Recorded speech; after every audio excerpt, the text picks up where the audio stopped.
My name is Elijah Miles. I'm 18 years old, and I'm an intern at Teach for America for the summer. I work on the district schools and community partnerships team, and I wasn't completely sure if I was in the right to say what I'm going to say. I thought about what people said at my graduation, how people saw their graduation, how people viewed their education as a whole, what people aspired to be, where they wanted to go, how they viewed their success. Whatever you can name, I was mad at.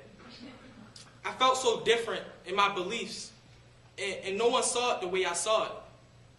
My friends were saying stuff like, yo, they doubted me. They said I couldn't do it.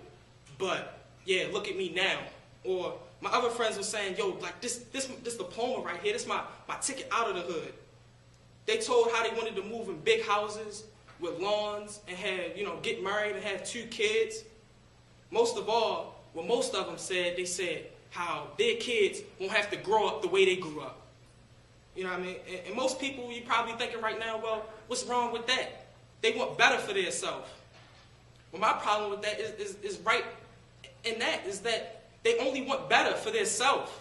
They didn't think about anybody but themselves and their families. They only talked about them and what they would do in the rest of their life. They didn't think about their neighborhood. They didn't mention paying it forward or giving back. And how do kids get this mindset? I think kids get this mindset from everyone. When times is hard at home, teachers would say, it's okay, because soon you'll get out the hood. You'll go off to college. You know what I mean? And think about that. You won't have to ever come back here. They talked about my neighborhoods as if I was in hell, and the only way to get out of hell was through their education. This motivation to leave hell and get to the promised land is the reason why some will never come back. The teachers, they told them it ain't no good there. It's the reason why some won't keep in touch with their old friends, because teachers told them that their old friends are trying to hold them back, trying to hold them down. It's the reason why kids are growing up with no role models in their neighborhoods right now. And I would even take it a step further to say that the reason that this mindset is the reason why neighborhoods are the way they are now. And if you truly want to make a change, and I believe in my heart that you do, I suggest that you try to break this down. But how do you combat this selfishness? What do we offer to them as an alternative? My teacher answered me in this way when he asked my class, what's the common thread between Mother Teresa, Mahatma Gandhi, and Martin Luther King? I thought it was a stupid question. You know what I mean? There's a lot of common threads. But the common thread that he explained was that it's their extreme love for people. Sometimes the people they were advocating for didn't want to be advocated for. And the people they were fighting for didn't want to be fought over. But they kept on pushing because they truly love people. This type of love for people is what you should be pushing on your kids. When people try to tear them down, or a boy in your class just got robbed, or a girl in your class gets bullied in a neighborhood, allow them to be angry, but direct their anger to the fact that someone taught those kids that it's okay to behave like that. Direct their anger to the fact that someone taught them that it's everybody for themselves.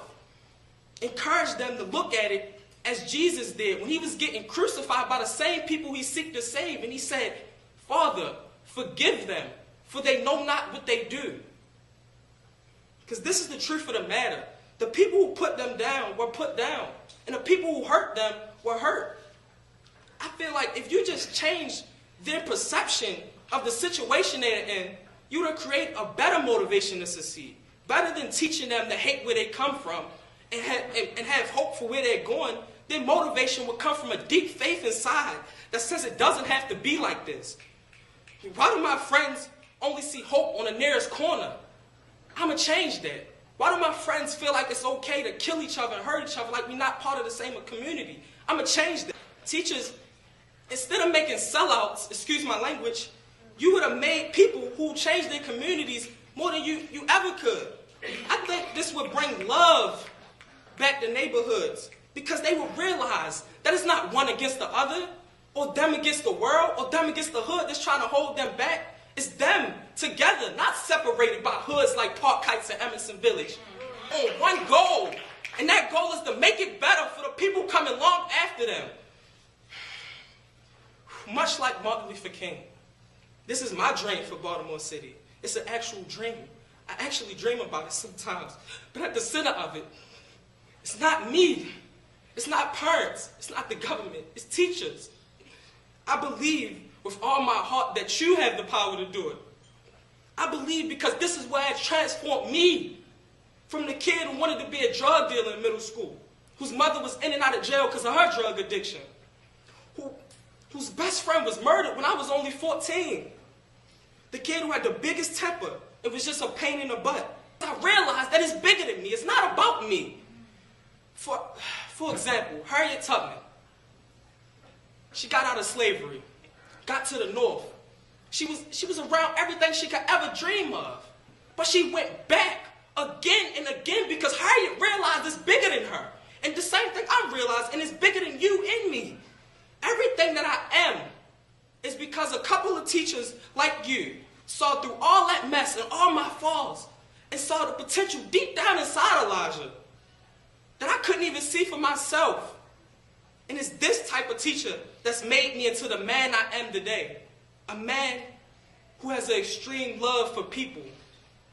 So I tell you again that you can do it because I'm living proof of it. You can pass the torch to these kids so that they change their communities and change the world. I believe in you. Have hope. Be determined. And don't give up.